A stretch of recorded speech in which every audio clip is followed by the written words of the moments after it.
What's up, Magical Misfits? Drew here, and this is my next installment in my WitchyTales series. So this, like many of my WitchyTales, happened while I was working at Compass Rose.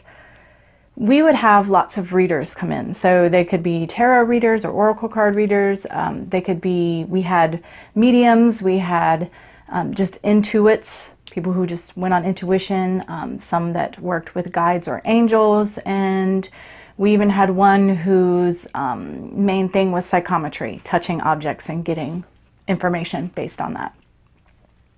So yeah, different readers would come in and out, and there was one who was a very regular reader at the shop. And one night she suggested that we try table tipping, and I'm like, yeah, sure, cool. So the psychic, Elle, my boss lady, my husband and myself, after we closed up, we went into the back of the shop and we had a table set up and we all sat around the table. And she's kind of, I don't know, getting ready to channel. I don't know what she's doing, but she's getting in her zone and we're all just sitting here like, ooh. And then she starts talking. And if I remember correctly, in the beginning she was talking about my boss Elle's father being there. And I believe that Elle was surprised by that, but she was talking about that. And I was aware that there was an entity in the room.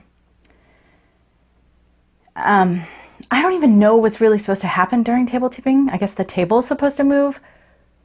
I don't know if that happened. I don't remember that happening. What happened was far freakier for me personally.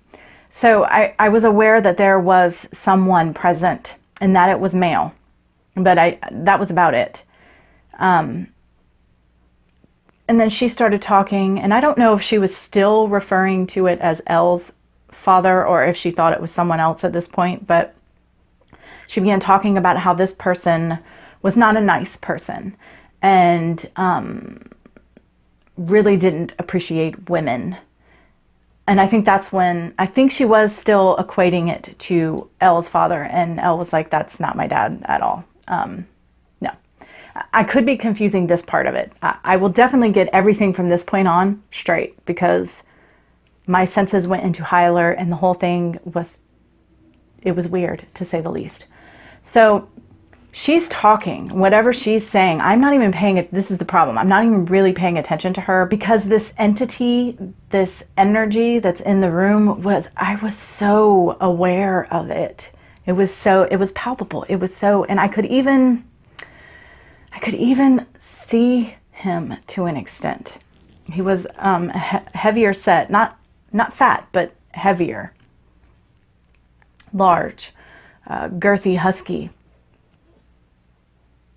And while she was talking, he moved around the table. So I was sitting here, the psychic was here, my husband was here, and Elle was across from me. And he was like over near my husband, and he moved around the table and came over to the psychic, and he was right in her face. And I said to her, he does not like you talking at all, and he doesn't think you should speak unless spoken to. He is hot. And I think I surprised her, but she was like, yeah, that's the kind of energy. I said, he's right in your face and he doesn't want you to speak. And all of a sudden, when I said that, it focused its attention. He looked at me. He focused his attention on me. And when I didn't have a clear picture of him, it was almost as if when you get a double exposure on a photo, it was like that. It was very ethereal. But he focused his attention fully on me. And before I knew it, I didn't even see him come around like he had the first time. He was just beside me. And it was, the sensation was as if he put his hand over my mouth and was holding me and keeping me from speaking. And I wasn't even freaked out at that point, because I was going under. It was like I was falling asleep. And the next thing I knew, the psychic was shaking my hand and calling my name. And I came out of it a bit, and then went right back in. And again, little more violently, she shook me and kept calling my name. And I came out of it and I was stunned and I didn't really know what was going on. But I quickly realized that this entity, this energy was trying to speak through me. And I almost immediately recognized that, even though I've never met him, I just knew that that was my grandfather and my father's father, who I've talked about in a prior video, a prior witchy tale. Just a disgusting misogynist pig, and just a horrible person, really. And she decided to stop it, to end it there.